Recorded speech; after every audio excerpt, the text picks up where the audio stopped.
Bonjour à tous et bienvenue dans ce bilan hebdomadaire. Le CAC 40 clôture ces 4 derniers jours sur un léger repli.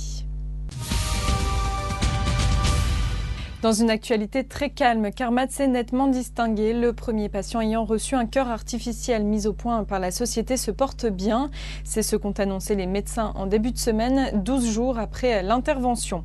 Bilan hebdomadaire également positif pour Peugeot et Renault grâce à de très bonnes ventes sur le marché français en décembre. Les consommateurs ont anticipé la hausse de la TVA intervenue le 1er janvier. Du vert aussi pour Airbus Group pour sa première semaine de cotation sous ce nom. À l'inverse, Sanofi recule légèrement. On a appris en début de semaine que l'agence américaine du médicament refusait la mise sur le marché du Lemtrada, ce traitement contre la sclérose en plaques.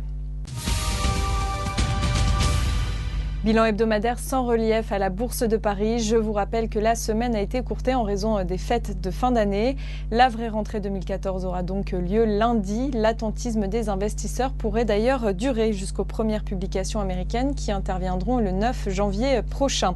Dans une actualité très calme, l'attention des investisseurs s'est donc portée sur une activité industrielle décevante en Chine et en France. Celui de l'Hexagone est ressorti à son plus bas niveau en décembre depuis 7 mois, creusant l'écart avec l'Allemagne qui a pour sa part enregistré son meilleur niveau depuis plus de 2 ans.